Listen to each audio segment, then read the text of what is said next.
According to legend, a king in nearby Edessa fell gravely ill and called for the Jewish healer.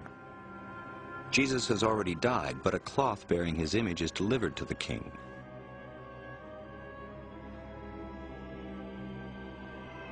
King Abgar is immediately healed, and the miraculous cloth becomes known as the Mandylion. The Mandylion is venerated throughout the Middle East as the image of Christ, and the city of Edessa becomes a center for Christianity. Mandylion is a word that means little towel. On this little towel was the face of Jesus, painted on a stylized background and usually shown framed. If the Mandylion was the shroud, why did it show only the face? It was then known only as a face cloth, but Ian Wilson, the English historian, says, there's a key word in ancient documents, tetradiplon, which means doubled in four. If you double the shroud in four, you end up with a little rectangle with a face in the middle. Could the cloth of Edessa be the shroud folded to reveal only the face? The shroud is its own best map to the past. You start with one clue, and it leads to another. Call volunteers, please. In 1978, the STRP team discovered a number of folds on the shroud. But of those, 8 were prominent. And what we're going to do now is replicate that folding of the shroud. The breaking light photographs proved, yes, there are 8 folds in the shroud. Of course, photography can't tell us when they were made, but it does show that at least at one time in its existence, that shroud was folded in 8. So there would have been a rectangle with the face sitting in the middle of the rectangle.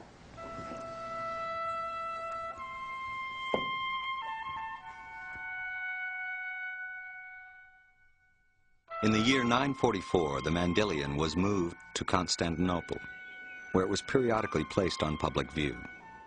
There, in 1203, a French knight from the Fourth Crusade reported seeing the image of Christ's body on a cloth. A year later, the Crusaders sacked the city and carried their spoils to Europe. Here, the record of the Mandylion abruptly ends, and the record of the shroud begins.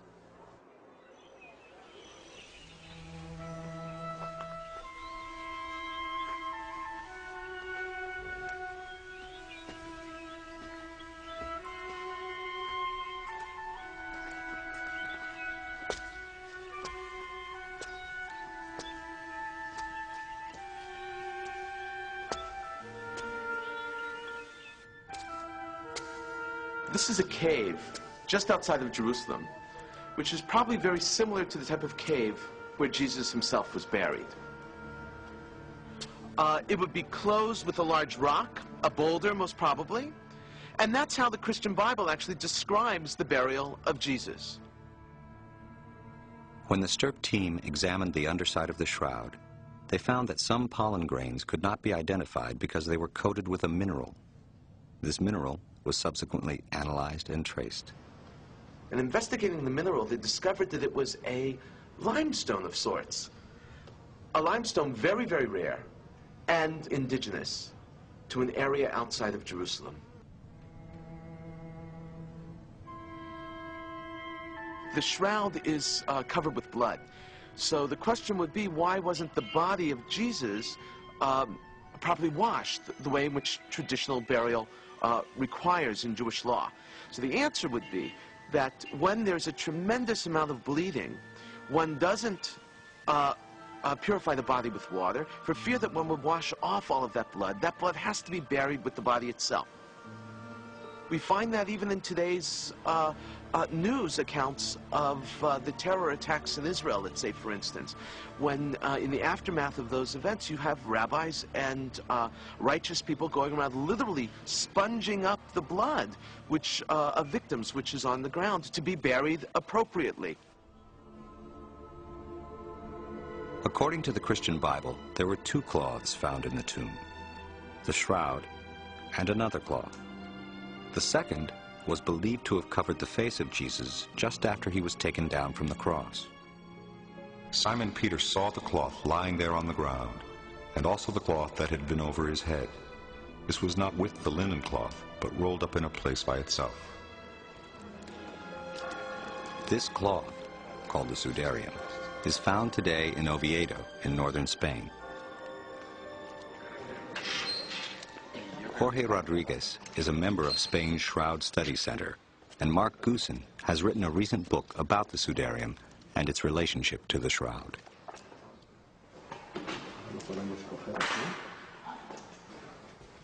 The sudarium is covered with blood, but there is no image, as there is on the shroud.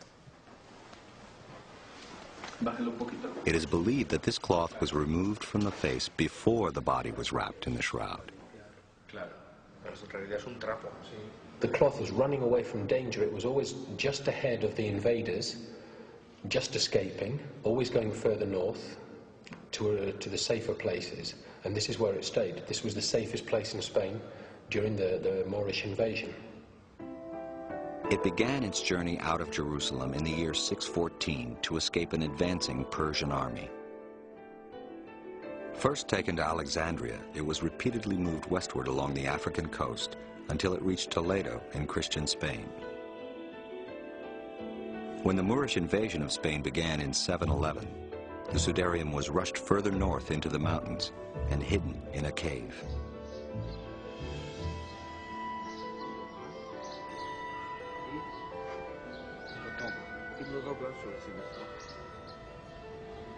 Using a replica, researchers show how the cloth was wrapped across the face. They believe it was pressed to the face, absorbing blood and other fluids consistent with the Jewish custom respectfully covering the face of a victim of violence, and then preserving the covering to keep the blood with the body. And these stains here are particularly interesting because they coincide exactly with the stains on the back of the shroud, on the dorsal image of the blood again that was caught in the hair from the wounds from the crown of thorns. They're exactly the same here. Recent home video analysis by Dr. Alan Wanger reveals remarkable similarities between the sudarium and the shroud. Shroud face superimposed on that of the sudarium. Blood stains, that's the most marked one, and one of the easier reference is this blood stain right here. Dropping down to the area on the nose, as we see congruence down here, and as we shift into hair here, we can see again congruences of these blood stains. The blood type on the cloth of Oviedo has been found to be type AB. This is the same blood type found on the shroud. We know for a fact that the sudarium has been in Spain since the 7th century. This in itself undercuts the shroud's carbon dating by at least 600 years. The Book of Testament, which is here in the cathedral, takes the sudarium even further back, and we believe that it takes it all the way back to the 1st century, that it was one of the burial cloths of Christ, or used just before the burial.